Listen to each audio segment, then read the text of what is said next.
പ്രിയപ്പെട്ട Sunday school പ്രവർത്തകർക്കും വാത്സല്യനിധികളായ വിദ്യാർത്ഥികൾക്കും അഭിവാദനങ്ങൾ. നമ്മുടെ സൺഡേ സ്കൂൾ കലണ്ടർ ഇയർ സമാപനത്തോടടുക്കുകയാണ്. ഈ പ്രോഗ്രാം നമ്മൾ തുടങ്ങുമ്പോൾ ഓൺലൈൻ പ്രോഗ്രാം ആദ്യമായിട്ടാണ് നമ്മൾ നടപ്പാക്കുന്നത്. ഇത് ആരംഭിക്കുന്ന സമയത്ത് നമുക്കൊരു പ്രേയർ, ഒരു സ്ലോഗൻ ചിന്തിക്കാനായിട്ട് ഒരു ചെറിയ കുറിപ്പുണ്ടായിരുന്നു. അത് അവെല്ലാം ഓർക്കുമല്ലോ, മറന്നു കാണുകയില്ല എന്ന് വിചാരിക്കും. ജീസസ് കോൾസ് മീ എന്നതായിരുന്നു.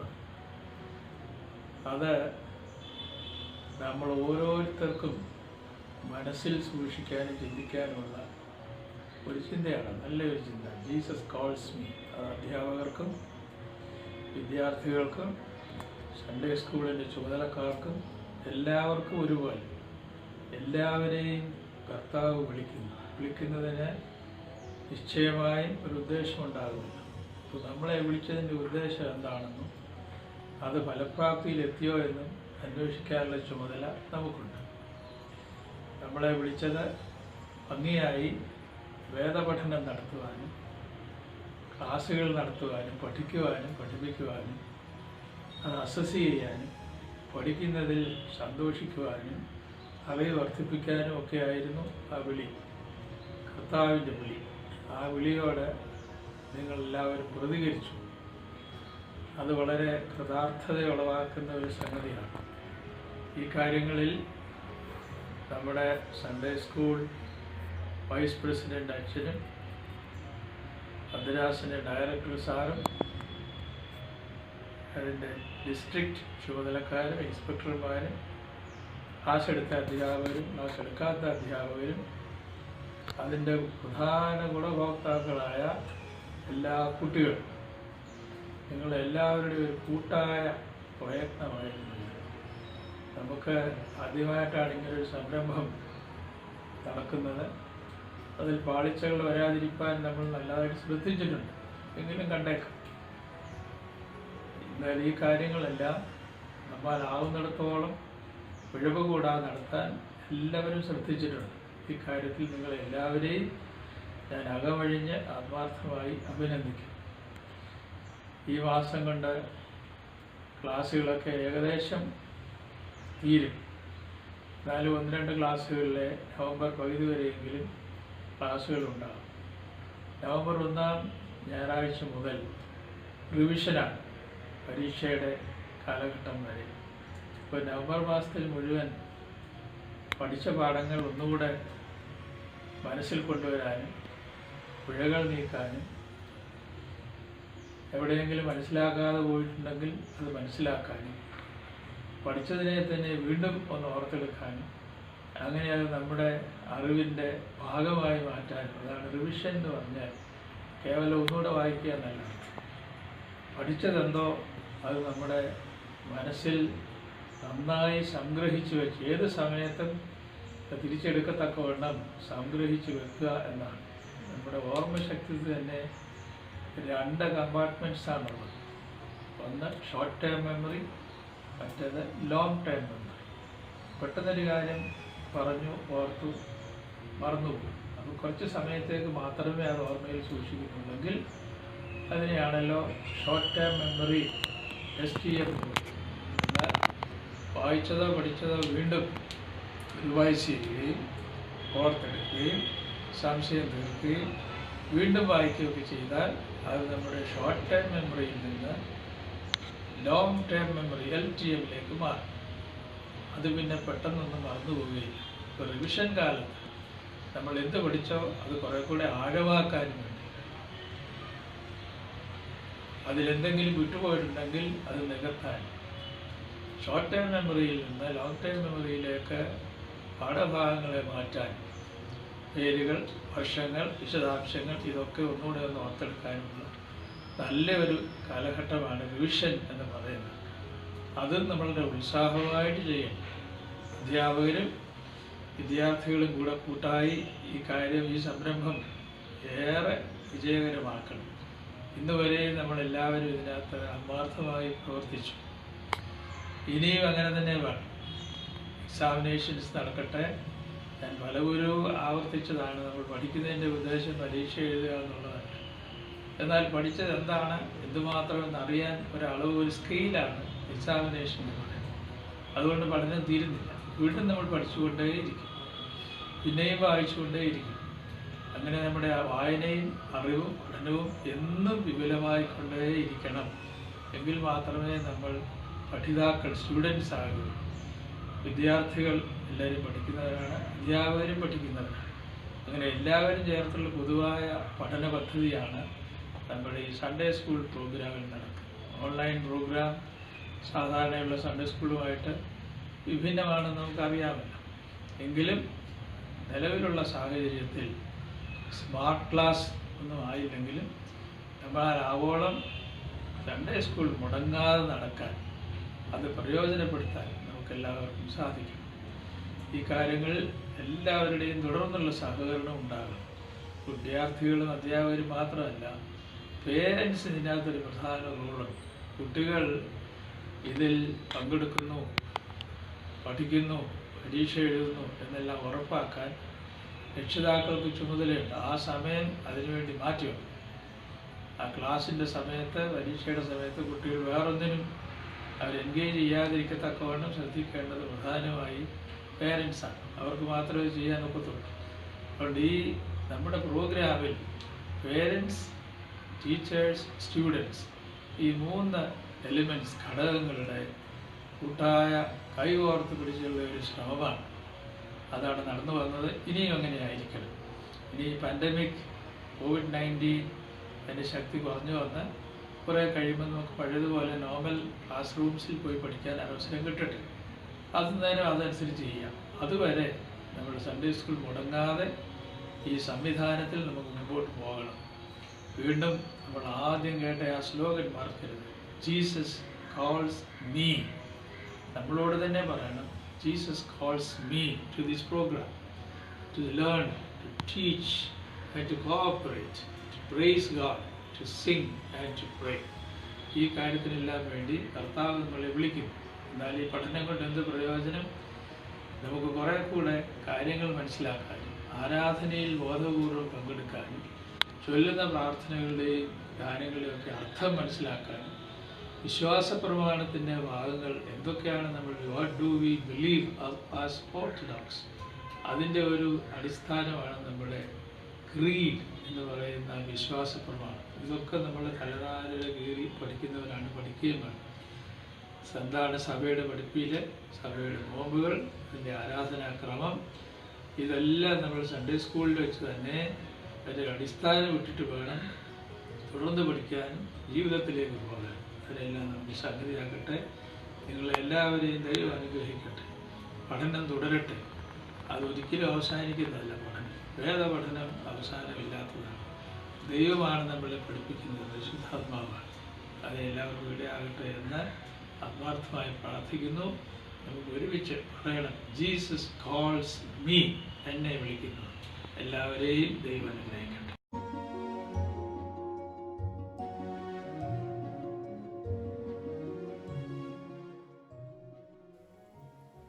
ത്രിയേക ദൈവത്തിന് സ്തുതി. കർത്താവിൽ സ്നേഹം നിറഞ്ഞ പ്രിയ കുഞ്ഞുങ്ങളെ, മലങ്കര ഓർത്തഡോക്സ് സുറിയാനി സഭയുടെ ജീവൻ എന്ന് പറയുന്നത് അതിൻ്റെ ആരാധനയാണ്. ആരാധനയുടെ സത്ത എന്ന് പറയുന്നത് അതിൽ ഉപയോഗിക്കുന്നതായ ഗാനങ്ങളും അതിലെ വിശ്വാസ സത്യങ്ങളുമാണ്. ഈ ഗാനങ്ങൾക്ക് മോരിലെ പുളി എന്നതുപോലെ അതിന് അതിൻ്റേതായിരിക്കുന്ന ജീവൻ കൊടുക്കുന്നത് അതിൻ്റെ സംഗീതമാണ്. മലങ്കര ഓർത്തഡോക്സ് സുറിയാനി സഭയിൽ ഉപയോഗിക്കുന്ന സുറിയാനി സംഗീതം 2 തരത്തിലുണ്ട്, പൗരസ്ത്യവും പാശ്ചാത്യവും. നാം അംഗീകരിച്ചിരിക്കുന്നത് പാശ്ചാത്യ സുറിയാനി സംഗീതമാണ്. ഈ സംഗീതം ഏകദേശം 4-ാം നൂറ്റാണ്ട് മുതൽ ഉത്ഭവിച്ചു വന്നതാണ്. വിശുദ്ധനായ അപ്രേമിൻ്റെ കാലം മുതലാണ് നമ്മുടെ സഭാസംഗീതത്തിൻ്റെ ആരംഭം എന്ന് പറയുന്നതിൽ തെറ്റില്ല. സഭാപിതാക്കന്മാരായ വിശുദ്ധ അപ്രേം, സെരൂഗിലെ യാക്കൂബ്, അലെപ്പോയിലെ വിശുദ്ധനായ ബാലായ്, ഷമഊൻ കൂക്കോയോ, അതുപോലെ അന്ത്യോക്യയിലെ വിശുദ്ധ സേവേറിയോസ് എന്നീ പിതാക്കന്മാരെ പ്രധാനമായിട്ടും നാം ഓർക്കേണ്ടതായിട്ടുണ്ട്. ഈ പിതാക്കന്മാർ രൂപകൽപ്പന ചെയ്തിട്ടുള്ളതായ അവരുടെ പഠിപ്പിക്കലുകൾ, അവരുടെ കവിതകളെല്ലാം പിൽക്കാലത്ത് വളരെയധികം വിശ്വാസ സത്യങ്ങൾ പ്രചരിപ്പിക്കുവാനും അതുപോലെ ആരാധിക്കുവാനുമായി ഉപയോഗിച്ചു. മധ്യ നൂറ്റാണ്ടുകളിൽ മിഡിൽ ഈസ്റ്റിലുണ്ടായതായ ആശ്രമ പ്രസ്ഥാനങ്ങളാണ് ഇവയ്ക്ക് കൂടുതൽ ജീവൻ കൊടുത്തത്. സന്യാസ ആശ്രമങ്ങളിൽ സന്യാസിമാരുടെ പ്രധാന ജോലി എന്ന് പറയുന്നത് ദൈവത്തെ ആരാധിക്കുക എന്നുള്ളതായിരുന്നു. ആരാധനയ്ക്ക് വേണ്ടുന്നതായ കവിതകൾ ഉണ്ടാക്കുക, പുസ്തകങ്ങൾ ഉണ്ടാക്കുക, ഇതെല്ലാം ഇക്കാലത്ത് നടന്നിരുന്നു. അങ്ങനെ ആരാധനാക്രമത്തിനെ കൂടുതൽ രുചികരമാക്കുവാൻ തക്കവണ്ണം രൂപകൽപ്പന ചെയ്തു വന്നതാണ് ആരാധനയിലെ സംഗീതത്തിലെ നിറങ്ങൾ എന്ന് പറയുന്നതായ ഒരു കൺസെപ്റ്റ്. ഇത് സുറിയാനി സഭയ്ക്ക് മാത്രമല്ല, ഗ്രീക്ക് സഭയ്ക്കും ലത്തീൻ സഭയ്ക്കും എല്ലാം ഉള്ളതാണ്. ഗ്രിഗോറിയൻ ചാൻഡ് എല്ലാം 8 നിറത്തിൽ പാടുന്ന രീതിയുണ്ട്. ബൈസന്റൈൻ സഭയ്ക്കും അവരുടെ പാട്ടുകൾ 8 വിധത്തിൽ പാടുന്ന രീതിയുണ്ട്. മലങ്കര ഓർത്തഡോക്സ് സുറിയാനി സഭയുടെ ഗാനങ്ങൾ പരിശോധിച്ചാലും ഇവയിൽ 8 രാഗങ്ങളിൽ 8 നിറങ്ങളിൽ പാടുക. രാഗങ്ങൾ എന്ന് പറയുന്നത് ശരിയല്ലാത്തതുകൊണ്ടാണ് നിറം എന്ന് പറയുന്നത്. സംഗീതത്തിന് നിറമുണ്ടോ എന്ന് ചോദിച്ചാൽ അതിൽ കൂടി ലയിച്ചു വരുന്നതായ, ചെവിയിൽ കൂടി നാം കാണുന്നതായ ആ നിറങ്ങൾ, ഇത് ഒരു മിസ്റ്റിക് കൺസെപ്റ്റാണ്. സന്യാസാശ്രമങ്ങളിൽ ജീവിക്കുന്ന ആധ്യാത്മികതയുടെ കൊടുമുടിയിൽ എത്തിയതായ ആധ്യാത്മിക ആചാര്യന്മാരുടെ മനസ്സിൽ കൂടി ഉരുത്തിരിഞ്ഞ് വന്നതാണ് നിറം എന്ന് പറയുന്നതായി കൺസെപ്റ്റ്. അപ്പോൾ ഇത് ആരാധനയ്ക്ക് വേണ്ടി ഉപയോഗിക്കുന്നതായി പാട്ടുകളിൽ വൈവിധ്യത്തിൻ്റെ ഭാവം അവർ കൊണ്ടുവന്നു. നമുക്കറിയാം, നമുക്ക് ചോറും അതിന് പറ്റിയ ഒരു കറിയും മാത്രമേ ഉള്ളൂ എന്ന് വിചാരിച്ചാൽ നമ്മൾ കുറച്ച് ചോറേ ഉണ്ണത്തുള്ളൂ. നേരെ മറിച്ച് അതിന് ടേസ്റ്റ് കൊടുക്കുന്ന വേറെ വേറെ കറികൾ ഉള്ളപ്പോൾ വീണ്ടും വീണ്ടും നമ്മൾ അതിനെ ആഗ്രഹിക്കുന്നത് പോലെ സംഗീതത്തിലും വിവിധങ്ങളായിരിക്കുന്ന വർണ്ണങ്ങൾ വന്നപ്പോൾ ആരാധിക്കുവാനുള്ളതായ ഒത്തിരിയധികം വ്യഗ്രത അന്ന് സന്യാസിമാർക്കുണ്ടായി. അങ്ങനെ അവർ രൂപകൽപ്പന ചെയ്തതായി ഒരു സംഗീത പാഠ്യ പദ്ധതിയുണ്ട്. ഇതാണ് ഇതിൻ്റെ നിയമങ്ങൾ അല്ലെങ്കിൽ കാനോൻ എന്ന് പറയുന്നത്. നിറങ്ങളുടെ പേര് ഇതിന് അഷ്ടരാഗങ്ങൾ എന്ന് പറയും. ഒക്ടോ എക്കോസ് എന്ന് ഗ്രീക്കിലും അതുപോലെ ഇംഗ്ലീഷുകാരും ഒക്ടോ എക്കോസ്, അഷ്ടരാഗങ്ങൾ. നമ്മളതിന് നിറങ്ങൾ എന്ന് പറയുന്നു. ഈ നിറങ്ങൾ നമ്മൾ പല സമയത്തായിട്ട് ഉപയോഗിക്കുന്നുണ്ട്. അതിനെ ചിട്ടയായിട്ട് ഓരോ നിറങ്ങളും എങ്ങനെയെന്ന് പഠിപ്പിക്കുന്ന ഭാഗമാണ് ഇപ്പോൾ സൺഡേ സ്കൂൾ വഴിയായി കൊച്ചി ഭദ്രാസനത്തിൻ്റെ നേതൃത്വത്തിൽ തുടങ്ങുന്നതായ പരിപാടി. സാധാരണ വൈദിക സെമിനാരികളിലും ആശ്രമങ്ങളിലും മാത്രമേ ഉണ്ടായിരുന്നുവെങ്കിൽ ഇത് പൊതുജനങ്ങളിലേക്ക്, ഇടവക തലങ്ങളിലേക്ക് ഇത് ഇറക്കുവാൻ തക്കവണ്ണം ഈ സൺഡേ സ്കൂൾ പ്രസ്ഥാനം ഇതിനകത്ത് മുൻകൈ എടുക്കുന്നതിൽ ദൈവത്തെ സ്തോത്രം ചെയ്യുകയാണ്. മക്കൾ എല്ലാവരും ഇത് പഠിച്ച് ഞായറാഴ്ചകളിൽ നമ്മുടെ ആരാധനയിൽ ഇത് ഉപയോഗിക്കുമ്പോൾ ഇന്ന് നാം കാണുന്നതിലും വളരെ വ്യത്യസ്തമായിരിക്കുന്നതായ, വളരെ മനോഹരമായിരിക്കുന്ന ഒരു സംഗീതം നമുക്ക് ദേവാലയങ്ങളിൽ കേൾക്കുവാനായിട്ട് സാധിക്കും. അതിന് നിങ്ങൾ ഇത് പഠിക്കുകയും ഇത് ഉപയോഗിക്കുകയും ചെയ്യണമെന്ന് എല്ലാവരോടും അഭ്യർത്ഥിച്ചുകൊണ്ട് എൻ്റെ വാക്കുകളെ അവസാനിപ്പിക്കുന്നു. നിങ്ങളുടെ പ്രിയ MP ജോർജ് അച്ഛൻ. കുക്കുലിയോൻ, നിറം 1. നിന്നാൾ സ്തുതിയൊടു രാജമകൾ, ഹാലേലൂയ ഹാലേലൂയ. നിൻ വലമായി രാജഭാമിനിയും ബാറക്കുമോർ മെൻ ഓലം വാദാമുൽവോലം വൽമീനാമീൻ. യക്ബോ. ഭക്തർ പുകഴ്ച ഭാജനമേ നിന്നിലുദിച്ചോരേകസുതൻ തൃക്കരങ്ങളിൽ കരൾ ഞങ്ങളിൽ അലിവാൻ തൻ പക്കലപേക്ഷയണക്കേണം. നിറം 2. നിന്നു മഹിമയോടാ രാജകുമാരി, ഹാലേലുയ്യ. വലതുവശത്തായി രാജേശ്വരിയും ബാർക്കുമോ. മെനവോലം വാദാമൊലവോലം ഉൽമീനാമീൻ. യക്ബോ. കാക്കുക നാഥസ്ലീബായാൽ ഉണ്ണികളെ സ്നാനാർത്ഥികളെ.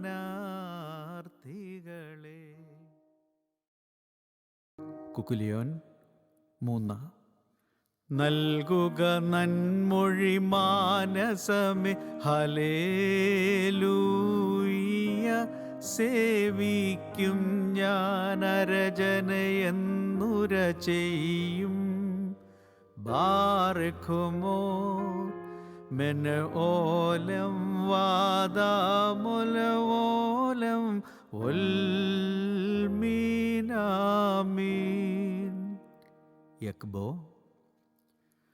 എന്നാഥാ നിൻ കൃപ നിന്നെ ഇപ്പാപികളിൽ ചായിച്ചു. നിൻ സ്ലീബാച്ചിറകിൽ തൂങ്ങും. നിൻ സഭമേൽ കൃപ തോന്നേണം. നിറം 4. വാഴ്ത്തുക കർത്തനെ യെരൂശലേമേ, ഹാലേലൂയ.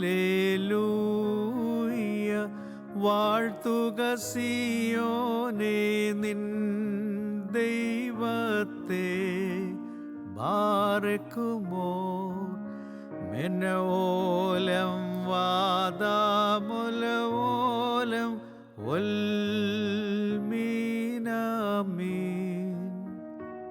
യക്ബോ. കർത്താവേ കൃപ ചെയ്യണമേ. മാതൃവിശുദ്ധ പ്രാർത്ഥനയാൽ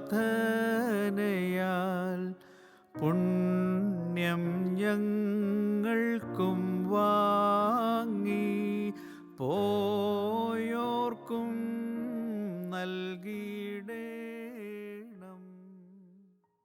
കുക്കുലിയോൻ 5. എൻ പ്രാർത്ഥന നാഥ കേൾക്കണമേ. ഹാലേലൂയ.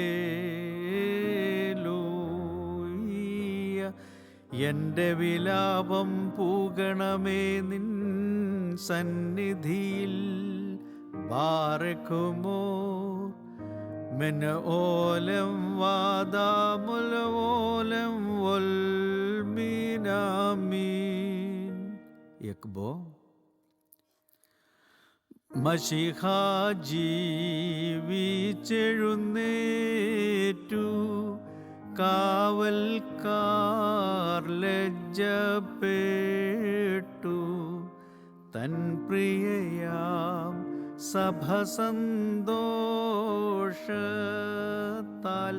ആത്മപ്രിയനെ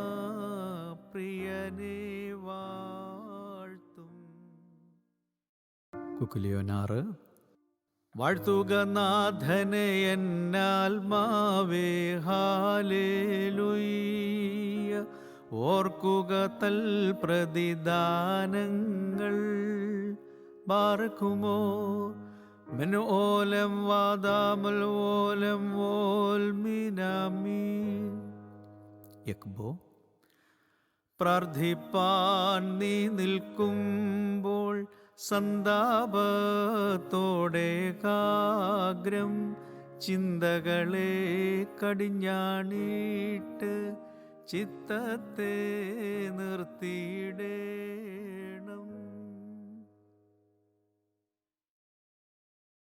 കുക്കുലിയോൻ 7. മോദിക്കട്ടെ പരം നാഥ ലൂയ്യൗ ലൂയ്യ നിൻ ശക്തിയിലും രക്ഷയിലും നൃപതി ബാറക്കുമോ മെനോലം വാദാമുലവോലം ഉൽമീനാമീൻ. യക്ബോ ശുചിയോടു ശുദ്ധ്യാബേസ്കുദിശ സ്പർശിച്ചുള്ള പാദങ്ങൾ പുക്കുദ്യാനദ്വാരങ്ങൾ വാനവരൊത്തു വസിക്കേണം.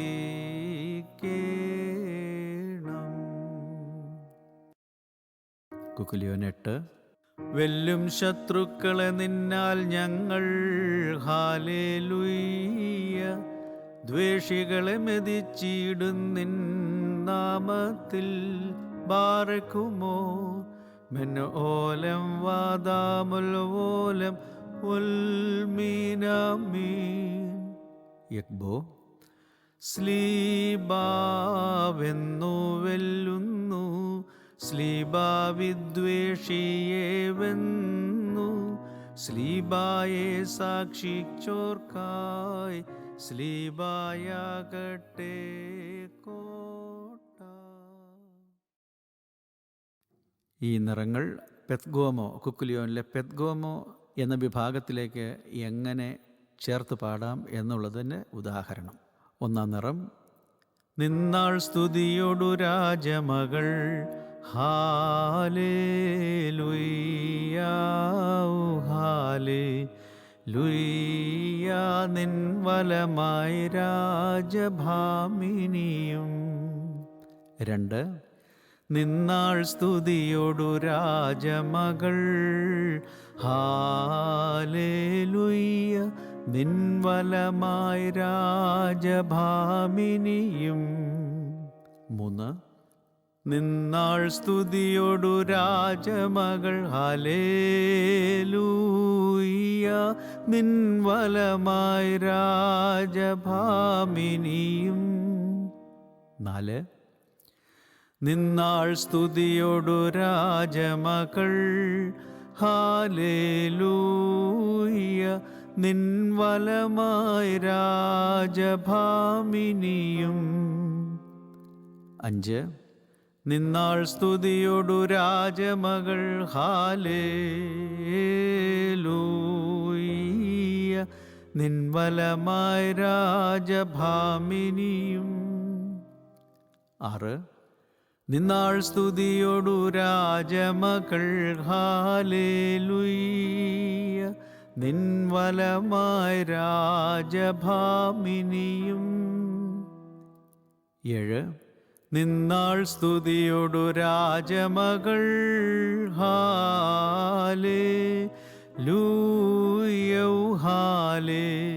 ഹാലേലൂയ നിൻ വലമായി രാജഭാമിനിയും. 8. നിന്നാൾ സ്തുതിയോടു രാജമകൾ ഹാലേലൂയ നിൻ വലമായി രാജഭാമിനിയും. യക്ബോ ഒരു പോലിങ്ങും മാർത്തോമ ഉണ്ടേ മേലും നിന്നോർമ്മ ഉതകണമേ നിൻ പ്രാർത്ഥന നിൻ ഓർമ്മയെ ബഹുമാനിച്ചോർക്കായി.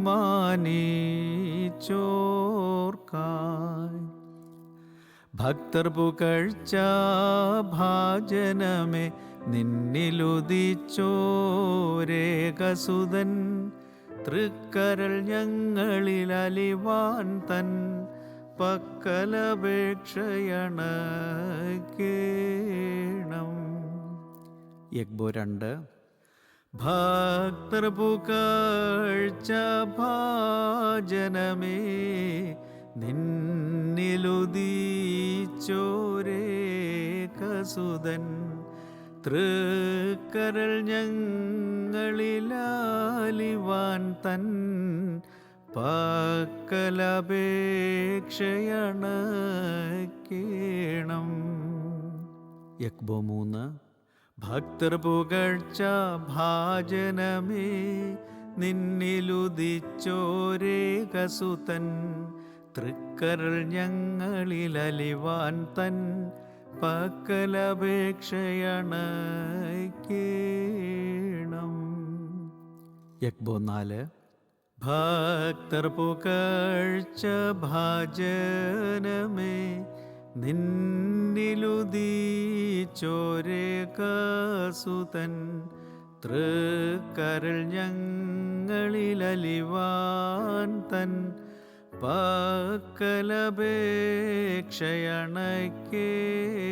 പക്കലപേക്ഷയണക്കേണം. യക്ബോ 5. ഭക്തർ പുകഴ്ച ഭാജനമേ നിന്നിലുദിച്ചോരേകസുതൻ തൃക്കരൾ ഞങ്ങളിലലിവാൻ തൻ പക്കലപേക്ഷയണക്കേണം. യക്ബോ 6. ഭക്തർ പുകഴ്ച ഭാജനമേ നിന്നിലുദിച്ചോരേകസുതൻ തൃക്കരൾ ഞങ്ങളിലലിവാൻ തൻ പക്കലപേക്ഷയണക്കേണം. യക്ബോ 7.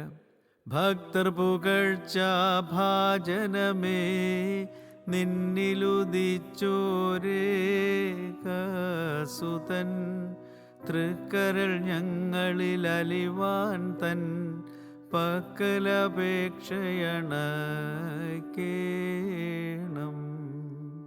യക്ബോ 8. ഭക്തർ പുകഴ്ച ഭാജനമേ നിന്നിലുദിച്ചോരേകസുതൻ തൃക്കരൾ ഞങ്ങളിലലിവാൻ തൻ പക്കലപേക്ഷയണക്കേണം.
ത്രിയേക ദൈവത്തിൻ്റെ വലിയ നാമത്തിന് മഹത്വമുണ്ടാവട്ടെ.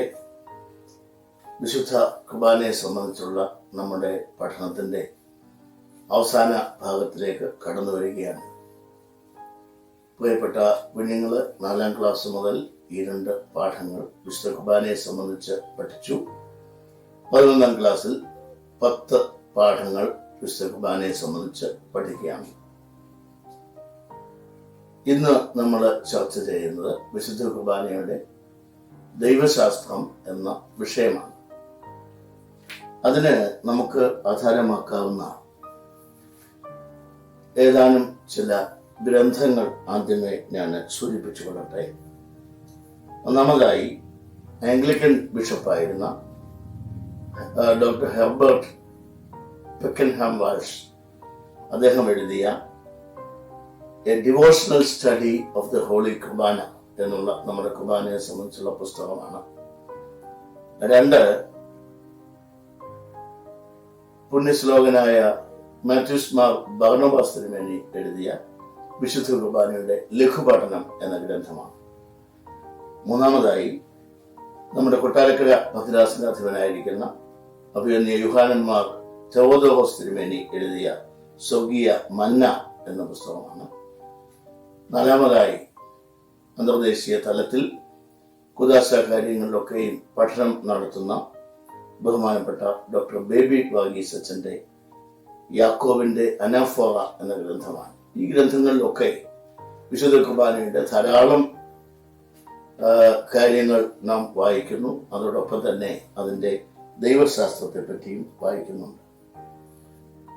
കൂടുതലായി ഞാൻ ഇന്ന് പറയുന്നത് archbishop doctor Herbert Pakenham Walsh എന്ന ആംഗ്ലിക്കൻ ബിഷപ്പ് എഴുതിയ വിശുദ്ധ കുർബാനയുടെ ദൈവശാസ്ത്രത്തെ പറ്റിയുള്ള കാര്യങ്ങൾ ആദ്യമേ സൂചിപ്പിക്കട്ടെ. അദ്ദേഹം ആസാം കേന്ദ്രമാക്കിയുള്ള ആംഗ്ലിക്കൻ സഭയുടെ ഒരു ബിഷപ്പായിരുന്നു. സെറംപൂരിലും കൽക്കട്ടയിലും ഒക്കെ സേവനമനുഷ്ഠിച്ചു. അദ്ദേഹം നമ്മുടെ സഭയോട് വളരെ വലിയ സൗഹൃദത്തിലായി കോയമ്പത്തൂർ തടാകം ആശ്രമം സ്ഥാപിച്ച അദ്ദേഹമാണ്. അദ്ദേഹവും പ്രിയപത്നി ക്ലാരയും അവിടെ കവടങ്ങിയിട്ടുണ്ട്.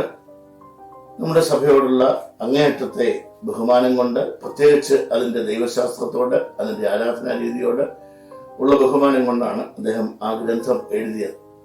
അതിൽ അദ്ദേഹം വിശുദ്ധ കുർബാനയെ പറ്റി പറയുന്ന 4-5 കാര്യങ്ങൾ. 1, നമ്മുടെ കുർബാനയിലെ പ്രാർത്ഥനകളൊക്കെ ആഴമായ ദൈവശാസ്ത്ര സത്യങ്ങൾ ഉൾക്കൊള്ളുന്നതാണ്. 2, അതിലെ ചില പ്രാർത്ഥനകൾ വളരെ പുരാതനവും അപ്പസ്തോലിക കാലം മുതൽ ഉപയോഗത്തിൽ ഇരിക്കുന്നതുമാണ്. 3, വിശുദ്ധ കുർബാനയിൽ പട്ടക്കാരൻ, മദ്ബഹ ശുശ്രൂഷകൻ, ജനങ്ങൾ, ഈ 3 കൂട്ടർക്കും വ്യത്യസ്തങ്ങളായ പ്രാർത്ഥനകൾ ഓരോ അവസരത്തിലും ഉള്ളതുകൊണ്ട് ഇറ്റ് ഈസ് വെരി പാർട്ടിസിപ്പേറ്ററി, എല്ലാവർക്കും പങ്കാളിത്തം ഉറപ്പാക്കുന്നു. 4, വിശുദ്ധ കുർബാനയിലെ സിംബൽസ്, കൈയാവസിപ്പാണെങ്കിലും അതുപോലെ തന്നെ നാം ഉപയോഗിക്കുന്ന മറയാണെങ്കിലും അതുപോലുള്ള സിംബൽസ് എല്ലാം ഓർത്തഡോക്സ് ദൈവശാസ്ത്രത്തെ വിളിച്ചോതുന്നവയാണ്. 5, നമ്മുടെ കുർബാനയുടെ മ്യൂസിക്കും അതിലുപയോഗിക്കുന്ന കുന്തിരിക്കവും മണികളും മറവകസുകളും എല്ലാം കൂടെ ഒരു സ്വർഗീയ അനുഭൂതി ഉളവാക്കുന്ന ഒന്നാണ്. വിശുദ്ധ കുർബാനയുടെ വേദശാസ്ത്രമാണല്ലോ നമ്മുടെ ഇന്നത്തെ പഠന വിഷയം. 5 പ്രധാനപ്പെട്ട കാര്യങ്ങളാണ് ഇതിൽ സൂചിപ്പിക്കാൻ ഞാൻ ആഗ്രഹിക്കുന്നത്. 1, വിശുദ്ധ കുർബാനയിലൂടെ നാം വിശുദ്ധ തൃത്വവുമായി ഒരു സംബന്ധത്തിൽ ആയിത്തീരുന്നു. തൃത്വ ആരാധന വളരെ കാര്യമായി വിശുദ്ധ കുർബാനയിൽ നാം കാണുന്നു. 2, വിശുദ്ധ കുർബാന രക്തരഹിതമായ ഒരു യാഗമാണ്. പഴയ നിയമ കാലത്തെ യാഗങ്ങളെ തിരുത്തിക്കുറിക്കുന്ന ഒരു യാഗമാണ്. 3, വിശുദ്ധ കുർബാനയിൽ നമുക്ക് പാപപരിഹാരം ലഭിക്കുന്നു, അതിനുള്ള അവസരമുണ്ട്. 4, നമ്മുടെ കർത്താവിൻ്റെ രക്ഷാകര പ്രവർത്തനം വിശുദ്ധ കുർബാനയിൽ ആവിഷ്കരിക്കുകയും അതിൽ നമുക്ക് പങ്കാളിത്തം ലഭിക്കുകയും ചെയ്യുന്നു. 5, വിശുദ്ധ കുർബാന സമസ്ത സൃഷ്ടിക്കും വേണ്ടിയുള്ളതാണ്, മനുഷ്യന് വേണ്ടി മാത്രമുള്ളതല്ല. ഇത് നമുക്ക് ഓരോന്നായി എടുക്കാം. വിശുദ്ധ തൃത്വവുമായുള്ള നമ്മുടെ സംബന്ധം വിശുദ്ധ കുർബാനയിൽ, ആദിയോടന്തം വിശുദ്ധ കുർബാനയിൽ വിശുദ്ധ തൃത്വത്തെ സംബന്ധിച്ച് ഉള്ള പ്രാർത്ഥനകളും അപേക്ഷകളും ഒക്കെ നമുക്ക് കാണുവാൻ സാധിക്കും. ഉദാഹരണങ്ങൾ ചിലത് പറഞ്ഞാൽ, ദൈവമേ നീ പരിശുദ്ധനാകുന്നു എന്ന് തുടങ്ങുന്ന ത്രിശുദ്ധ കീർത്തനം വിശുദ്ധ കുർബാനയുടെ പാരമ്പര്യത്തിൽ നാം കാണുന്നു. ധൂപക്കുറ്റി വാഴ്വ് പിതാവിന്റെയും പുത്രന്റെയും പരിശുദ്ധാത്മാവിന്റെയും നാമത്തിലുള്ള പ്രാർത്ഥനകൾ അവിടെയും നാം കാണുന്നു. വിശ്വാസ പ്രമാണം, അതിന്റെ ഖണ്ഡികകൾ തൃത്വത്തെ സൂചിപ്പിക്കുന്ന ഒന്നാം ഖണ്ഡിക പിതാവിനെ സംബന്ധിച്ചും, രണ്ടാമത്തത് പുത്രനെ സംബന്ധിച്ചും, മൂന്നാമത്തത് പരിശുദ്ധാത്മാവിനെ സംബന്ധിച്ചും ഉള്ളതാണെന്ന് നാം പഠിച്ചു കഴിഞ്ഞല്ലോ. നാലാമതായി വിശുദ്ധ കുർബാനയിലെ അനുഗ്രഹ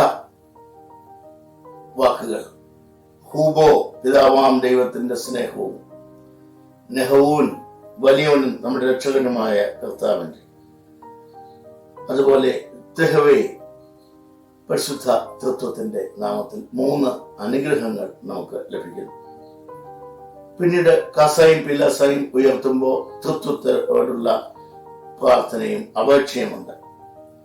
അവസാനമായി സെലൂൻ ബെസ്ലോമോ ചൊല്ലുന്നതും പരിശുദ്ധ തൃത്വത്തിന്റെ നാമത്തിലുള്ള അനുഗ്രഹം ആണല്ലോ. അങ്ങനെ പൊതുവെ ഒരു തൃത്വ ആരാധന വിശുദ്ധ കുർബാനയിൽ നാം കാണുന്നു. അത് ഓർത്തഡോക്സ് ദൈവശാസ്ത്രത്തിന്റെ ഒരു ഘടന അങ്ങനെയാണ്, എപ്പോഴും തൃത്വത്തിൽ അധിഷ്ഠിതമായ ഒന്നാണ്. വേദശാസ്ത്രത്തിൽ രണ്ടാമത്തേത് വിശുദ്ധ കുർബാന രക്തമില്ലാത്ത രക്തരഹിതമായ ഒരു യാഗമാണ് എന്നുള്ളതാണ്. പഴയ നിയമകാലത്തെ യാഗങ്ങളെപ്പറ്റി ലേവ്യ പുസ്തകത്തിലോ ആവർത്തന പുസ്തകത്തിലോ ഒക്കെ നമ്മൾ വായിക്കുന്നുണ്ട്, മൃഗങ്ങളെ യാഗമർപ്പിക്കുന്ന കാര്യം. ഇവിടെ യാഗവസ്തുവും യാഗമർപ്പിക്കുന്നവനും നമ്മുടെ കർത്താവായ യേശു തമ്പുരാനാണ്.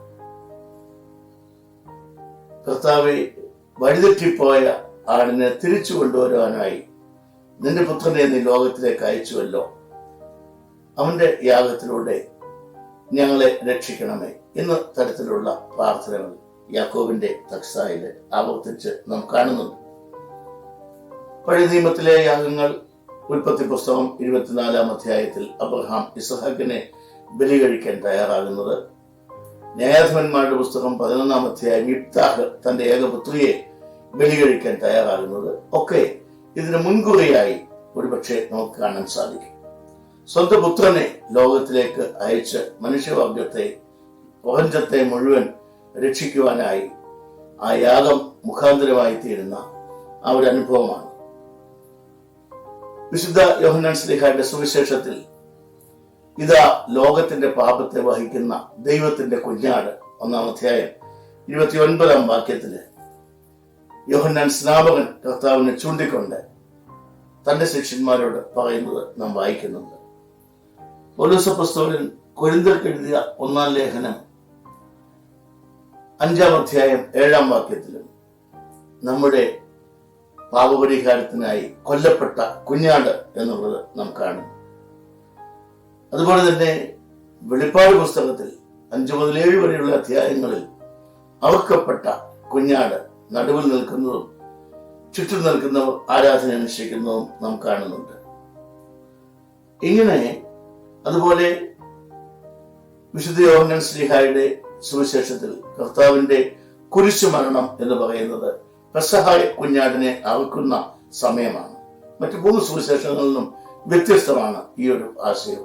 മറ്റു 3 സുവിശേഷങ്ങളിൽ പെസഹ ഭക്ഷിച്ച ശേഷം കർത്താവിനെ അറസ്റ്റ് ചെയ്യുകയും പിറ്റേ ദിവസം വെള്ളിയാഴ്ച വധിക്കുകയും ചെയ്യും. യോഹന്നാന്റെ സുവിശേഷത്തിൽ ആ വെള്ളിയാണ് പെസഹ. ആ പെസഹ കുഞ്ഞാടിനെ അറുക്കുന്ന സമയമാണ് കർത്താവ് കുരിശിക്കപ്പെട്ടത്. എബ്രായ ലേഖനം 9-ാം അധ്യായത്തിൽ 21 മുതലുള്ള വാക്യങ്ങളിൽ അവിടെയാണ് ഈ പാപപരിഹാര യാഗത്തെപ്പറ്റി കൂടുതൽ നാം കാണുന്നു.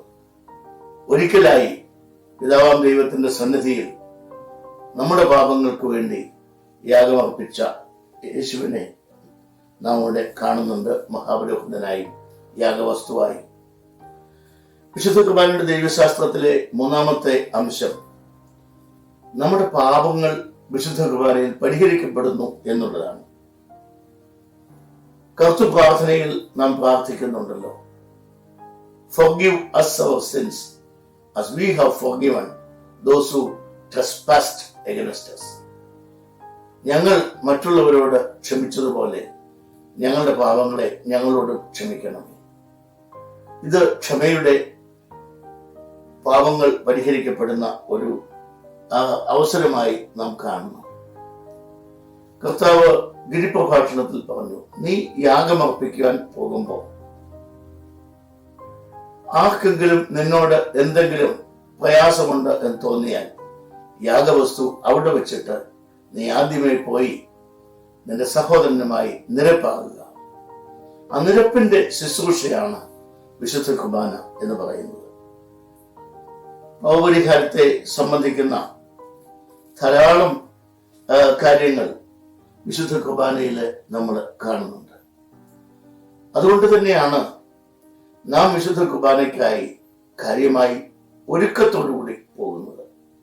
ശനിയാഴ്ച മുതൽ തന്നെ നമ്മുടെ ഒരുക്കം ആരംഭിക്കുന്നു. അത് ഭക്ഷണ കാര്യത്തിലാണെങ്കിലും വസ്ത്രത്തിന്റെ കാര്യത്തിലാണെങ്കിലും വേദ കാര്യങ്ങൾ ചിന്തിക്കുന്ന വിധത്തിലും ഒക്കെ ഒരൊരുക്കത്തോടു കൂടി മാത്രമേ നാം വിശുദ്ധ കുർബാന അനുഭവിക്കാറുള്ളൂ. കാരണം അത് പാപം പരിഹരിക്കുന്ന അവസരമാണ്. അതുപോലെ തന്നെ നാം മറ്റുള്ളവർക്കരോട് പാപങ്ങളെ ക്ഷമിക്കുന്ന കാര്യം ഞാൻ പറഞ്ഞു കഴിഞ്ഞു. ഹുസോയോ പ്രാർത്ഥനയിൽ കൂടെ എങ്കിലോ പുണ്യമാക്കുന്നവനും വെടിപ്പാക്കുന്നവനുമേ പാപങ്ങളെ പരിഹരിക്കുവാനുള്ള പ്രാർത്ഥനയുണ്ട്. നാം വിശുദ്ധ കുംഭസാരത്തിലൂടെയും ഹുസോയോ സ്വീകരിക്കുന്നതിലൂടെയും പാപപരിഹാരം നേടാനുള്ള ഒരുക്കം സമ്പാദിക്കുകയും ചെയ്യും. വിശുദ്ധ കുർബാനയിലുള്ള നമ്മുടെ സമാധാനം കൈമാറുന്ന കിസ് ഓഫ് പീസ്, പരസ്പരം തെറ്റുകളെ മറന്ന് ക്ഷമിച്ച് ഒരുമയോടെ തെളിഞ്ഞ മനസ്സോടെ കായില്ലാത്ത ഹൃദയത്തോടെ വിശുദ്ധ കുർബാന അനുഭവിക്കേണ്ടിയിരിക്കുന്നു. നമ്മൾ ഒരിക്കലും വിശുദ്ധ കുർബാനയിൽ മറ്റുള്ളവരുടെ നാശത്തിന് വേണ്ടിയോ അവർ ഇല്ലാതെയായി തീരുന്നതിന് വേണ്ടിയോ പ്രാർത്ഥിക്കാറില്ല. അത് ഓർത്തഡോക്സ് ദൈവശാസ്ത്രത്തിന്റെ രീതിയല്ല. നാം മാക്സിമം പ്രാർത്ഥിക്കുന്നത് ഞങ്ങളുടെ ശത്രുക്കളെ ചിതറിച്ച് ഓടിക്കണമേ എന്നാണ്. നമ്മുടെ പ്രാർത്ഥന എപ്പോഴും മറ്റുള്ളവരെ സ്നേഹിക്കുന്ന രീതിയിലും മറ്റുള്ളവർക്ക് നന്മ വരുന്ന ആഗ്രഹത്തോടുകൂടി ഉള്ളതാണ്. വിശുദ്ധ കുർബാനയുടെ വേദശാസ്ത്രത്തിന്റെ 4-ാമത്തെ അംശം നമ്മുടെ കർത്താവിന്റെ രക്ഷാകര പ്രവർത്തനങ്ങളിൽ നാം പങ്കാളി ആകുന്നു എന്നുള്ളതാണ്. ആദിയോട് അന്തം നാം നോക്കിയാൽ വചന ശുശ്രൂഷയുടെ ഭാഗത്ത് പഴയ നിയമം വായിക്കുമ്പോൾ നമ്മുടെ കർത്താവിന്റെ മശിഹായുടെ ജനനത്തെ പറ്റിയുള്ള പ്രവചന ഭാഗങ്ങൾ നാം വായിച്ച് ഒരു കാത്തിരിപ്പിന്റെ സമയമാണ്. കർത്താവിന്റെ ജനനത്തോടുകൂടി നെന്മാതാവ് വിശുദ്ധന്മാർ പ്രാർത്ഥിക്കുമ്പോൾ ആ ജനനത്തിന്റെ കാര്യം നാം ഓർക്കുന്നു. കർത്താവിന്റെ പരസ്യ ശുശ്രൂഷ എവൻഗേലിയോനിൽ കൂടെ നാം മനസ്സിലാക്കുന്നു. കർത്താവിന്റെ കുരിശുമരണം, കർത്താവിന്റെ ഉയർത്തെഴുന്നേൽപ്പ്, ഇനി വീണ്ടും വരും എന്നുള്ള വാഗ്ദത്വം പടിഞ്ഞാറോട്ട് വിശുദ്ധ കുർബാന എടുക്കുന്ന സമയത്ത് ഓർക്കുന്നു. ചുരുക്കത്തിൽ തിരുവഴുത്തിൽ കാണുന്ന യേശുക്രിസ്തുവിന്റെ രക്ഷാകര പ്രവർത്തനങ്ങൾ മുഴുവൻ ഒരു ഡ്രാമറ്റിക് ആയിട്ട് പ്രസന്റ് ചെയ്യുന്നതിന് കാരണം we take participation in the whole salvific event of Jesus Christ. നാം അതിനെ ആ രക്ഷാകര പ്രവർത്തനത്തെ മുഴുവനായും കാണുകയാണ്. നമ്മുടെ വേദവായനകളിലൂടെയും നമ്മുടെ പ്രാർത്ഥനകളിലൂടെയും നമ്മുടെ എല്ലാ കുർബാനയിലെ എല്ലാ പങ്കാളിത്തത്തിലും ഈ കാര്യങ്ങളൊക്കെയും ഉള്ളതുകൊണ്ട് ഒരു ലിവിങ് പാർട്ടിസിപ്പേഷനാണ്. അതുകൊണ്ടാണ് എപ്പോഴും പിതാക്കന്മാർ പറയുന്നത് വിശുദ്ധ കുർബാന ആദിയോട് അന്തം സംബന്ധിക്കണം. എപ്പോഴെങ്കിലും വന്ന് അറ്റൻഡൻസ് വെക്കുകയല്ല.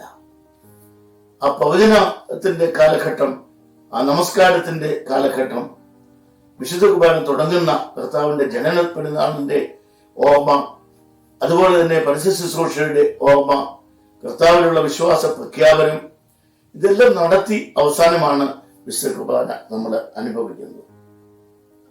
ഏറ്റവും അവസാനമായി ഒന്നും കൂടെ പറഞ്ഞ് ഞാൻ നിർത്തിക്കൊള്ളാം. വിശുദ്ധ കുർബാന സമസ്ത സൃഷ്ടിക്കും വേണ്ടി ഉള്ളതാണ്. ചില ക്രിസ്തീയ വിഭാഗങ്ങൾ ആരാധന എന്ന് പറയുന്നത് പാപികളായ മനുഷ്യർക്ക് വേണ്ടി മാത്രമുള്ളതാണ് എന്ന തരത്തിൽ അനുഷ്ഠിക്കാറുണ്ട്. നമുക്ക് അങ്ങനെയല്ല. ഉൽപ്പത്തി പുസ്തകം 1 മുതൽ 3 വരെയുള്ള അധ്യായങ്ങളിൽ കാണുന്ന സൃഷ്ടിയുടെ പതനം, ആ പതനത്തിന് ഉത്തരവാദികൾ ആദവും ഹൗവയും ഇന്ന് ഞാനും നിങ്ങളുമാണ്. അതുകൊണ്ട് നമ്മുടെ പാപപരിഹാരം, നമ്മുടെ സൃഷ്ടിയോടുള്ള കരുതൽ ഒക്കെ വീണ്ടെടുക്കേണ്ടിയിരിക്കുന്നു. അതുകൊണ്ട് തന്നെ സമസ്ത സൃഷ്ടിക്കും വേണ്ടിയുള്ള പ്രാർത്ഥനകൾ നമുക്കുണ്ട്. ഓശാന പെരുന്നാൾ ദിവസം നാം വൃക്ഷങ്ങൾക്ക് വേണ്ടി പ്രാർത്ഥിക്കുന്നു. ദനഹ പെരുന്നാൾ ദിവസം ജലാശയങ്ങൾക്ക് വേണ്ടി പ്രാർത്ഥിക്കുന്നു. എന്ന് പറഞ്ഞതുപോലെ നമ്മുടെ കുർബാനയിലും സമസ്ത സൃഷ്ടിക്കും വേണ്ടിയുള്ള പ്രാർത്ഥനകളുണ്ട്. അതിൽ മനുഷ്യര് മാത്രമല്ല ഉൾക്കൊള്ളുന്നത് എന്നുള്ളത് നാം ഓർക്കണം. ഇതിൽ സ്വർഗീയരും ഭൗമികരുമുണ്ട്. 6 ചിറകുള്ള സോപ്പന്മാർ, ഖരൂബുകൾ, മൗത്തുവേന്മാർ, മൊറാവസന്മാർ, ഹൈലന്മാർ, മലാഖമാർ. അസ്വർഗീയ പങ്കാളിത്തം തീർച്ചയായും ഉണ്ട്. ഭൗമികരുടെ പങ്കാളിത്തവുമുണ്ട്. ഈ സൃഷ്ടിയിലുള്ള സമസ്ത ജീവജാലങ്ങൾക്കും നന്മ വരുവാൻ അതിന്റെ ഒരു ഒരുമ, അതിന്റെ പരസ്പരമുള്ള harmony, the harmony of the creation is an end of the Eucharist. സമസ്ത സൃഷ്ടിയും ഒരുമയോടെ പോകുമ്പോഴാണ് മനുഷ്യനും നന്മയുണ്ടാകുന്നത്. അതുകൊണ്ട് ഈ ഒരു ഇക്കോളജിക്കൽ എൻവയോൺമെന്റൽ പെർസ്പെക്റ്റീവും നമ്മുടെ കുർബാനയിൽ വളരെ ശക്തമായിട്ടുള്ള ഒന്നാണ്. അതുകൊണ്ട് തന്നെയാണ് നാം പറയുന്നത്, വിശുദ്ധ കുർബാന അനുഭവിച്ച് ഒരാൾ പാവം പരിഹരിക്കപ്പെട്ടവനായി പോവുക എന്ന് മാത്രമല്ല, അയാൾ അതിനുശേഷമുള്ള അയാളുടെ ജീവിതം വളരെ പ്രധാനമാണ്. The liturgy after the liturgy, വിശുദ്ധ കുർബാനയ്ക്ക് ശേഷമുള്ള ആരാധനയാണ് നമ്മുടെ ജീവിതം. നമ്മൾ അത് കഴിഞ്ഞുള്ള നമ്മുടെ ഇടപെടലുകൾ, നമ്മുടെ ബോഡി ലാംഗ്വേജ്, നമ്മുടെ സമൂഹത്തിലെ നമ്മുടെ പങ്കാളിത്തം, ഇതിലെല്ലാം വിശുദ്ധ കുർബാനയുടെ അംശം അടങ്ങിയിരിക്കണം. നമ്മുടെ ജീവിതം പൊതുവെ അങ്ങനെ ഒരു കുർബാനയിൽ അധിഷ്ഠിതമായി, ദൈവ സൃഷ്ടിയായി, ദൈവത്തിന്റെ പദ്ധതി അനുസരിച്ച് മുൻപോട്ട് പോകത്തക്കവണ്ണമുള്ള ക്രമീകരണത്തിൽ ആകുന്നതിനു വേണ്ടി വിശുദ്ധ കുർബാനയിൽ നാം പങ്കെടുക്കുകയാണ്. ഈ പാഠങ്ങളൊക്കെയും നിങ്ങളെ വിശുദ്ധ കുർബാനയെ സംബന്ധിച്ച് കൂടുതൽ പഠിക്കുവാൻ പ്രാപ്തരാക്കി കാണും എന്ന് ഞാൻ ആശിക്കുകയാണ്. ഇത് ഒരു പരീക്ഷ എഴുതി കുറച്ച് മാർക്ക് വാങ്ങിക്കുക എന്നുള്ളതല്ല നമ്മുടെ ഉദ്ദേശം. മറിച്ച് നമ്മുടെ ജീവിതം തന്നെ ഒരു ആരാധനയാണ്. I worship therefore I am. ഞാൻ ജീവിക്കുന്നത് ആരാധിക്കുന്നതിന് വേണ്ടിയാണ്. വിശ്വാസികളായ നാം ഏവരും ആരാധിക്കുന്ന മൃഗങ്ങളാണ്. We are the animals which worship the Lord. ദൈവത്തെ ആരാധിക്കുന്ന ജീവികളായി, ദൈവത്തിന്റെ വിളിയും തെരഞ്ഞെടുപ്പും ഉൾക്കൊള്ളുന്നവരായി സമസ്ത സൃഷ്ടിയോടും സമൂഹത്തോടും കുടുംബത്തോടുമുള്ള ചുമതലകൾ, ഉത്തരവാദിത്വങ്ങൾ തിരിച്ചറിയുകയും അതനുസരിച്ച് ജീവിക്കുകയും എല്ലാവരോടും സ്നേഹത്തോടും മനസ്സിലോടും കൂടി പെരുമാറുവാൻ വിശുദ്ധ കുർബാനയുടെ പഠനം നിങ്ങളെ സഹായിക്കട്ടെ എന്ന് പ്രാർത്ഥിച്ചുകൊണ്ട് ഞാൻ എൻ്റെ വാക്കുകൾ ചുരുക്കുന്നു. ദൈവം നമ്മയെല്ലാം അനുഗ്രഹിക്കുമാറാകട്ടെ.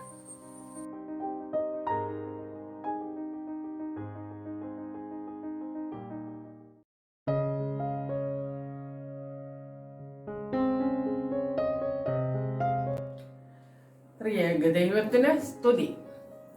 പ്രിയപ്പെട്ട കുഞ്ഞുങ്ങളെ, ഗുഡ് മോർണിംഗ്. എന്തു പറയുന്നു? നമ്മളെല്ലാം പഠിച്ചു തീർന്നു കേട്ടോ.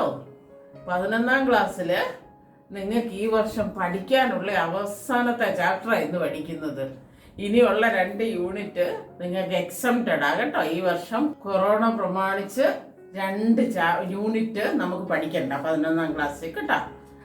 അതായത് യൂണിറ്റ് 6 and 7. അപ്പം യൂണിറ്റ് 5 നമ്മളിപ്പോൾ പഠിക്കുന്ന യൂണിറ്റ് 5 അവസാനത്തെ ചാപ്റ്റർ ആയത്. കഴിഞ്ഞ ആഴ്ച എന്തുവാ നിങ്ങൾ പഠിച്ചേ? കഴിഞ്ഞ ആഴ്ച നമ്മൾ എക്യൂമെനിക്കൽ പ്രസ്ഥാനം പഠിച്ചു അല്ലേ? ഇന്ന് നമ്മൾ പഠിക്കുന്നത് എക്യൂമെനിക്കൽ പ്രസ്ഥാനത്തിൽ ഓർത്തഡോക്സ് സഭകളുടെ പങ്കാളിത്തം. ഇത് ഓൾമോസ്റ്റ് നമ്മൾ കഴിഞ്ഞ ക്ലാസ്സിൽ പറഞ്ഞത് തന്നെയാണ് കേട്ടോ. അതായത് നമ്മൾ പറഞ്ഞു അഖില ലോക സഭാ കൗൺസിൽ എന്തുവായിരുന്നു? WCC. ഇത് എന്നായിരുന്നു ഉണ്ടായത്? 1948. ഈ WCCയുടെ ആരംഭത്തിന് പ്രചോദനമായത് എന്തായിരുന്നെന്നാ നമ്മൾ പഠിച്ചത്? 1920 ഒരു ഓർത്തഡോക്സ് സഭാ മേലധ്യക്ഷൻ ക്രൈസ്തവ സഭയ്ക്ക് അയച്ച ഒരു ചാക്രിക ലേഖനം എന്നൊക്കെ പറയുന്നത്. എന്തുവാ ചാക്രിക ലേഖനം? കൽപ്പനയെന്നേ ഉള്ളു കേട്ടോ. ഓർത്തഡോക്സ് സഭാ മേലധ്യക്ഷൻ, അതായത് കുസ്തന്തീനോസ് പോലീസിലെ അദ്ദേഹം ഇങ്ങനെ ഒരു ലീഗ് ഓഫ് ചർച്ചസിനെ ക്രിസ്തീയ സഭയ്ക്ക് ഒരു പൊതു സമിതി ഉണ്ടാകണമെന്നുള്ള ഒരു നിർദ്ദേശം മുൻപോട്ട് വെച്ചു. നമ്മൾ ലാസ്റ്റ് ക്ലാസ്സിൽ പഠിച്ചതാണ്. അത് ഇങ്ങനെ പല തലങ്ങളിൽ ചർച്ച നടന്നാണ് ഈ WCC 1948 രൂപവൽക്കരിക്കപ്പെട്ടത് കേട്ടോ. അപ്പോൾ ഓർത്തഡോക്സ് സഭകളുടെ പങ്കാളിത്തം എന്ന് പറയുമ്പോൾ ഈ എക്യുമെനിക്കൽ പ്രസ്ഥാനത്തിന് ഓർത്തഡോക്സ് സഭകളുടെ പങ്കാളിത്തം അതിൻ്റെ സ്ഥാപനം തൊട്ടേ ഉണ്ടായിരുന്നു എന്നുള്ളതാണ് അതിൽ കൂടി വ്യക്തമാകുന്നത്. അതുപോലെ തന്നെ 1920 മുമ്പും 1907 WSCF എന്തുവായിരുന്നു? WSCF വേൾഡ് സ്റ്റുഡൻസ് കൗൺസിൽ ഫെഡറേഷൻ്റെ ഒരു മീറ്റിംഗ് അല്ലെങ്കിൽ ഒരു അസംബ്ലി 1907 ടോക്കിയോയിൽ നടന്നു. അതിനും ശരിക്കും പറഞ്ഞാൽ ഒരു ഗ്രീക്ക് ഓർത്തഡോക്സ് സഭാധ്യക്ഷനായിരുന്നു പ്രധാന പ്രഭാഷകൻ. അതുപോലെ തന്നെ അതിൻ്റെ തന്നെ ഒരു സമ്മേളനം 1911 ഈസ്താംബൂളിൽ നടന്നു. അതിൻ്റെ ഉദ്ഘാടകൻ ശരിക്കും എക്യൂമെനിക്കൽ പാത്രിക്കീസ് ആയിരുന്നു.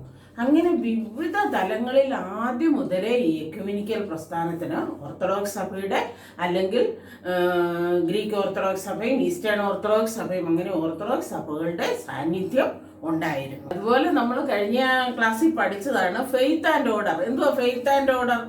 വിശ്വാസവും സഭാക്രമവും അല്ലേ? അതിൻ്റെ 1920 ജനീവയിൽ നടന്ന ഒരു സമ്മേളനം, അതുപോലെ ലൊസാൻ സമ്മേളനം, അതുപോലെ 1937 ഈ എഡിൻബറോയിൽ നടന്ന ഫെയ്ത്ത് ആൻഡ് ഓർഡർ അല്ലെങ്കിൽ വിശ്വാസവും സഭാക്രമവും എന്ന സമ്മേളനത്തിൽ അന്ന് മലങ്കര സഭയുടെ കാതോലിക്കായിരുന്ന ബസേലിയോസ് ഗീവർഗീസ് ദിദിയൻ ബാവായുടെ നേതൃത്വത്തിൽ ഒരു വലിയ ഒരു ഡെലിഗേഷൻ ഇതിനകത്ത് പാർട്ടിസിപ്പേറ്റ് ചെയ്തത് അന്നത്തെ ഒരു വലിയ ലോക വാർത്തയായിരുന്നു കേട്ടോ. അപ്പം നമ്മുടെ സഭയുടെ സജീവ പങ്കാളിത്തം ആദ്യം മുതൽക്കേ ഈ എക്യുമെനിക്കൽ പ്രസ്ഥാനത്തിൽ ഉണ്ടായിരുന്നു എന്നുള്ളതിൻ്റെ പ്രഥമ തെളിവ് അത് കേട്ടോ. അതുപോലെ തന്നെ നമ്മൾ പഠിച്ച ഒരു എക്യുമെനിക്കൽ പ്രസ്ഥാനമാണ് ലൈഫ് ആൻഡ് വർക്ക്, ജീവിതവും പ്രവർത്തനങ്ങളും. അതിൻ്റെ ആ സമ്മേളനങ്ങളിൽ 1925 നടന്ന സമ്മേളനം, അതുപോലെ 1937 ഓക്സ്ഫോർഡ് സമ്മേളനം, ഇതിലൊക്കെയും സജീവ പങ്കാളിത്തം ഓർത്തഡോക്സ് സഭയുടെ ഉണ്ടായിരുന്നു. 1961 ന്യൂഡൽഹിയിൽ വെച്ച് WCCയുടെ ഒരു സമ്മേളനം നടന്നു. ആ സമ്മേളനത്തിൽ ഈ കൗൺസിൽ അംഗത്വം നമ്മുടെ റഷ്യൻ ഓർത്തഡോക്സ് സഭ സ്വീകരിച്ചു. റഷ്യൻ ഓർത്തഡോക്സ് സഭയുടെ പ്രത്യേകത എന്തുവാ നമ്മൾ പഠിച്ചു? ഓർത്തഡോക്സ് വിഭാഗങ്ങളിൽ ഏറ്റവും അംഗബലമുള്ളത് റഷ്യൻ ഓർത്തഡോക്സ് സഭയാണ്. റഷ്യൻ ഓർത്തഡോക്സ് സഭ ഏത് വിഭാഗത്തിൽ പെടുന്നു? നമ്മൾ പഠിച്ചു ഈസ്റ്റേൺ ഓർത്തഡോക്സ് സഭാ വിഭാഗത്തിൽ പെടുന്നതാണ്. ഈ റഷ്യൻ ഓർത്തഡോക്സ് സഭ മെമ്പർഷിപ്പ് എടുത്തതോടുകൂടി വളരെ സജീവമായി ഓർത്തഡോക്സ് പങ്കാളിത്തം. അതുപോലെ തന്നെ 1948 WCCയുടെ ആദ്യ മീറ്റിംഗിൽ തന്നെ അതിൻ്റെ WCCയുടെ പ്രസിഡന്റായിട്ട് തെരഞ്ഞെടുക്കപ്പെട്ടത് ഗ്രീക്ക് ഓർത്തഡോക്സ് സഭയിലെ മേലധ്യക്ഷനായ ജർമാനോസ് ആയിരുന്നു. അതുപോലെ തന്നെ അന്ന് മലങ്കര സഭയുടെ വനിതാ പ്രസിഡന്റായിട്ട് തെരഞ്ഞെടുക്കപ്പെട്ടത് മിസ് സാറ ചാക്കോ. WCCയുടെ ഈ മേലധ്യക്ഷന്മാരെല്ലാവരും തന്നെ ഒരാള് ഈസ്റ്റേൺ ഓർത്തഡോക്സ് സഭയിൽ നിന്നും ഒരാള് ഓറിയന്റൽ ഓർത്തഡോക്സ് സഭയിൽ നിന്നുമായിട്ടാണ് നമ്മൾ കാണുന്നത്. കൂട്ടത്തിൽ നമുക്ക് വളരെ അഭിമാനകരമായിട്ട് പറയാൻ പറ്റുന്നതാണ് നമ്മുടെ പൗലോസ് മാർ ഗ്രിഗോറിയോസ് തിരുമേനി 1983 to 91 തിരുമേനിയായിരുന്നു WCCയുടെ പ്രസിഡന്റ്. അതുപോലെ തന്നെ ഈ WCCയുടെ വിവിധ ഘടകങ്ങളിൽ അസോസിയേറ്റ് ജനറൽ സെക്രട്ടറി ആയിട്ട്, division of ecumenical action director, executive committee member, central committee member, faith and order commission member. ഈ തലങ്ങളിലൊക്കെ മലങ്കര സഭയുടെ യശസ് ഉയർത്തിയ പിതാവാണ് അഭിമന്യ പൗലോസ് മാർ ഗീഗോറിയോസ് തിരുമേനി കേട്ടോ. അതുപോലെ WCCയുടെ സ്റ്റാഫായിട്ട് നമ്മുടെ അൽമായക്കാരും അച്ഛന്മാരും ഒക്കെ സേവനം അനുഷ്ഠിച്ചിട്ടുണ്ട്. Shri CIET reverend father doctor KM George, father KC Joseph, ഇവരൊക്കെ സ്റ്റാഫ് അംഗങ്ങളായിട്ട് WCCയുടെ സ്റ്റാഫ് അംഗങ്ങളായിട്ട് പ്രവർത്തിച്ചവരാണ് കേട്ടോ. അതുപോലെ ഈ WCCയുടെ സെൻട്രൽ കമ്മിറ്റി മെമ്പേഴ്സ് ആയിട്ട് അഭിമന്യ ഡോക്ടർ തെയോഫിലോസ് തിരുമേനി, അതുപോലെ father doctor KM George, doctor LC Philip, ഇവരൊക്കെ പ്രവർത്തിച്ചിട്ടുണ്ട്. അതുപോലെ ഈ faith and order commission members ആയിട്ട് പ്രവർത്തിച്ചവരാണ് നമ്മുടെ father doctor VG Samuel, father doctor Johns Abraham, അതുപോലെ ഫാദർ ഡോക്ടർ ബേബി വർഗീസ്, ഇവരൊക്കെ ഉൾപ്പെടുന്നു. അതുപോലെ തന്നെ ഈ ഫെയ്ത്ത് ആൻഡ് ഓർഡർ കമ്മീഷന്റെ സ്റ്റാൻഡിംഗ് കമ്മീഷൻ മെമ്പറായിട്ടും നമ്മുടെ ഫാദർ ഡോക്ടർ ജേക്കബ് കുര്യൻ. ഈ ഫാദർ ഡോക്ടർ ജേക്കബ് കുര്യൻ എന്ന് പറയുമ്പോൾ നിങ്ങൾ ഓർക്കണം, ജസ്റ്റ് നമ്മുടെ OSSIയുടെ തൊട്ട് മുമ്പുള്ള ഡയറക്ടർ ജനറൽ ആയിരുന്നു. അച്ഛനും പ്രവർത്തിച്ചിട്ടുണ്ട് കേട്ടോ. ഈ വേൾഡ് എക്യൂമിനിക്കൽ പ്രസ്ഥാനം പോലെ തന്നെ ഏഷ്യയിലെ എക്യൂമിനിക്കൽ പ്രസ്ഥാനങ്ങളായിരുന്നു CCA എന്ന് പറഞ്ഞാൽ ക്രിസ്ത്യൻ കോൺഫറൻസ് ഓഫ് ഏഷ്യ, അതുപോലെ NCCI national Christian council, KCC അതായത് കേരള കൗൺസിൽ ഓഫ് ചർച്ചസ്.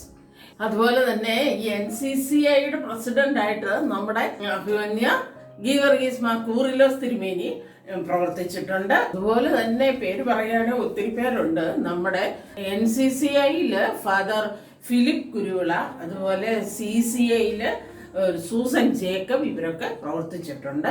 അതുപോലെ ഈ KCC, എന്തോ KCC എന്ന് പറഞ്ഞേ, കേരള കൗൺസിൽ ഓഫ് ചർച്ചസ്, അതിന് 2015 തൊട്ട് നമ്മുടെ അഭിമന്യ ഗബ്രിയേൽ മാർ ഗീഗോറിയോസ് തിരുമേനിയാണ് അതിന്റെ പ്രസിഡന്റ്. ആരാ ഈ ഗബ്രിയേൽ മാർ ഗീഗോറിയോസ് തിരുമേനി? അതാ ഇപ്പൊ നമ്മുടെ OSSIയുടെ പ്രസിഡന്റ് കേട്ടോ. നിങ്ങൾ അത് അറിഞ്ഞിരിക്കണം. നിങ്ങൾക്ക് ചിലപ്പോൾ ഒരു ജനറൽ ക്വസ്റ്റ്യൻ ചോദിക്കാം, OSSIയുടെ പ്രസിഡന്റ് ആരാണെന്ന് കേട്ടോ. അതുപോലെ തന്നെ നിങ്ങൾക്ക് കഴിഞ്ഞ ദിവസം നമ്മുടെ ഈ നോ ഡീറ്റെയിൽഡ് ക്ലാസ് എടുത്ത ഡോക്ടർ റെജി മാത്യൂസ് അച്ഛനും KCCയിൽ 2015 തൊട്ട് പ്രവർത്തിക്കുന്നുണ്ട്. അച്ഛൻ്റെ കാര്യം പറയുമ്പോൾ അച്ഛന് നമ്മുടെ OSSIയുടെ ഡയറക്ടർ ജനറൽ ആയിട്ട് പ്രവർത്തിച്ച ആളാണ് കേട്ടോ. ഇപ്പൊ ആരാ OSSIയുടെ ഡയറക്ടർ ജനറൽ? നമ്മുടെ ഫാദർ ഡോക്ടർ വർഗീസ് കേട്ടോ.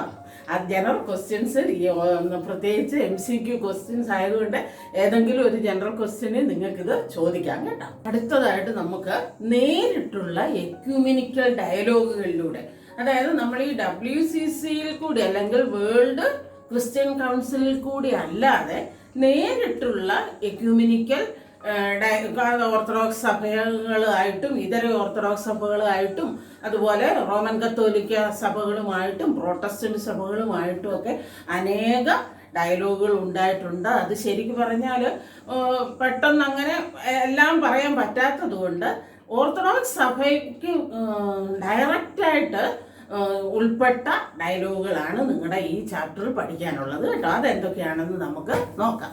അതിലേറ്റവും പ്രധാനപ്പെട്ടത് 1965 ഈ ഓറിയന്റൽ ഓർത്തഡോക്സ് സഭകളുടെ ഒരു സമ്മേളനം ചരിത്രത്തിൽ ആദ്യമായിട്ട് 1965 ജനുവരിയിൽ എത്യോപ്യൻ ചക്രവർത്തി ഹെയ്ലി സലാസിയുടെ ആതിഥേയത്വത്തിൽ ആഡീസ് അബാബയിൽ വെച്ച് നടന്നു. ആ സമ്മേളനത്തിൽ മലങ്കര ഓർത്തഡോക്സ് സഭയിൽ നിന്ന് പരിശുദ്ധ ബസേലിയോസ് ഔഗൻ പ്രഥമൻ കാതോലിക്ക ബാവയുടെ നേതൃത്വത്തിൽ ഒരു ഡെലിഗേഷൻ സംബന്ധിക്കുകയും ഓറിയന്റൽ ഓർത്തഡോക്സ് സഭയ്ക്ക് പ്രത്യേകമായിട്ടൊരു സൺഡേ സ്കൂൾ പാഠ്യപദ്ധതി അവിടെ അംഗീകരിക്കുകയും ചെയ്തു കേട്ടോ.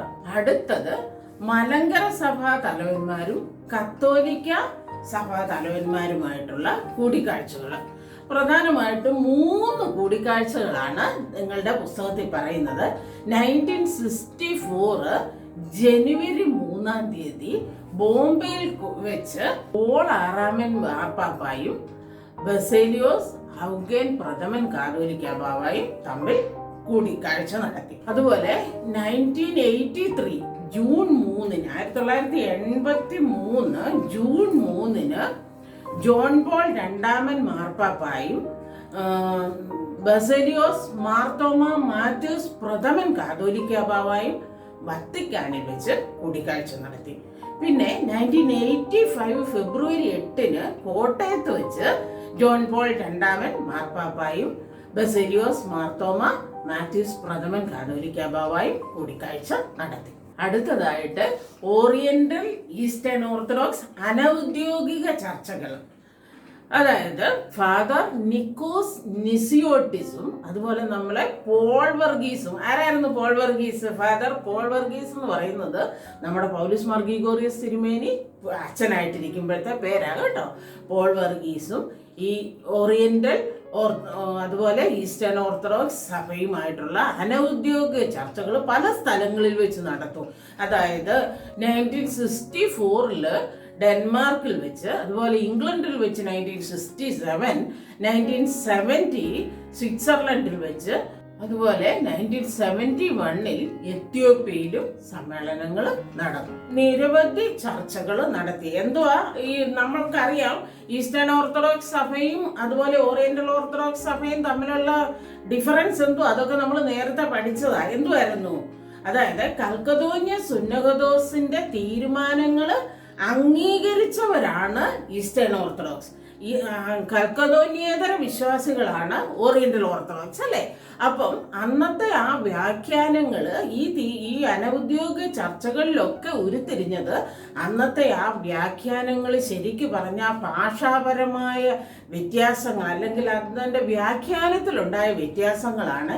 അതുപോലെ തന്നെ രാഷ്ട്രീയപരമായ പല തലങ്ങളിലായിരുന്നത് കൊണ്ടാണെന്നുള്ള ധാരണയാണ് ഈ അനൗദ്യോഗിക ചർച്ചകളിലൊക്കെ ഉണ്ടായിരുന്നത്. വിശ്വാസപരമായിട്ട് ഈസ്റ്റേൺ ഓർത്തഡോക്സ് സഭയും ഓറിയന്റൽ ഓർത്തഡോക്സ് സഭയും യാതൊരു വ്യത്യാസവും ഇല്ല എന്നുള്ള ഒരു നിഗമനത്തിലേക്ക് ഈ ചർച്ചകളൊക്കെ വന്നു.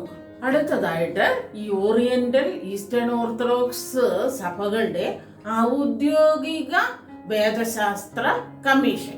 അതായത് ശരിക്കും ഔദ്യോഗികമായിട്ട് 2 സഭാവിഭാഗങ്ങളിൽ നിന്നും നിയമിച്ച കമ്മീഷനുകളെ 1988 മുതൽ പ്രവർത്തനം ആരംഭിക്കുകയും പിന്നീട് 1990 ജനീവയിൽ വെച്ച് നടന്ന ഒരു സമ്മേളനത്തിൽ അവർ 2 പേരും കൂടി ഏകോപിച്ച് തീരുമാനമെടുത്ത് പ്രമാണരേഖ ഒപ്പുവെച്ച് അവരവരുടെ സഭകളിൽ അപ്രൂവലിനായിട്ട് അല്ലെങ്കിൽ അംഗീകാരത്തിനായിട്ട് സമർപ്പിക്കുകയും ചെയ്തു. അടുത്ത പോയിന്റ് ഈ ഓറിയന്റൽ ഓർത്തഡോക്സ് അതുപോലെ റോമൻ കത്തോലിക്ക സഭയുമായിട്ടുള്ള അനൗദ്യോഗിക ചർച്ചകൾ.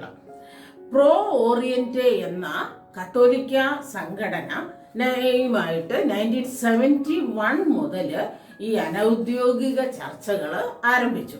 ഓസ്ട്രിയയിലെ വിയന്നയിൽ നടന്ന ചർച്ചകളിൽ ഈ ക്രിസ്തുശാസ്ത്ര സംബന്ധമായി 2 സഭകളും തമ്മിൽ യാതൊരു വ്യത്യാസമില്ലെന്നും അതുപോലെ തന്നെ എന്തുവായിരുന്നു അതിൻ്റെയും ഡിഫറൻസ്, ഈ സഭകൾ തമ്മിൽ നമുക്കറിയാം ആദ്യമായിട്ട് വിഭജിച്ചത് എവിടെയാ? 451 അല്ലേ, AD 451 കൽക്കദോന്യ സുന്നഹദോസിൽ വെച്ചാ. അപ്പം അത് ശരിക്കും വ്യാഖ്യാനത്തിലുണ്ടായ വ്യത്യാസങ്ങളാണ്, അല്ലെങ്കിൽ ഭാഷാപരമായ വ്യത്യാസമാണ്, അല്ലാതെ സഭകൾ തമ്മിൽ വ്യത്യാസങ്ങളൊന്നുമില്ല എന്ന് അനൗദ്യോഗിക ചർച്ചകളൊക്കെ തെളിയിക്കപ്പെട്ടു.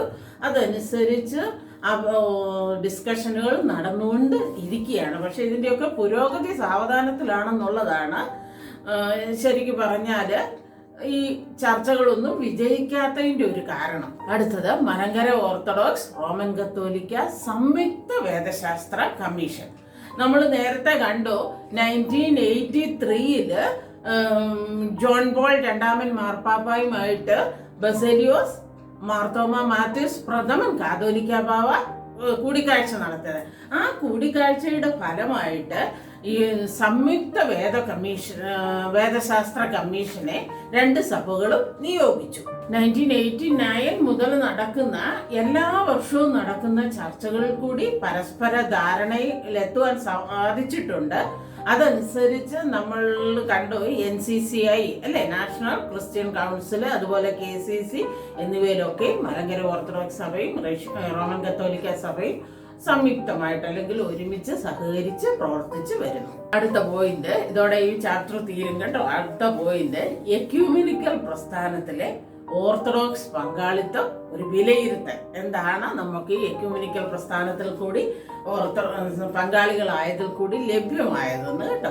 ശരിക്കും പറഞ്ഞാൽ ഈ ഓർത്തഡോക്സ് പാരമ്പര്യത്തിനും അതുപോലെ ഇതര പാരമ്പര്യങ്ങൾക്കും അല്ലെങ്കിൽ ഇതര സഭകൾക്കും ഈ എക്യൂമെനിക്കൽ പ്രസ്ഥാനങ്ങൾ കൊണ്ട് പലതരം നേട്ടങ്ങൾ ഉണ്ടായിട്ടുണ്ട്. നമ്മുടെ ഓർത്തഡോക്സ് സഭകളുടെ ആധ്യാത്മികത, ആരാധനാ വൈശിഷ്ട്യം, അതുപോലെ തന്നെ വേദശാസ്ത്ര ഉൾക്കാഴ്ച, ഇതൊക്കെയും ഇതര സഭകൾക്ക് പഠിക്കുവാനും അതൊക്കെ ഇടയായി.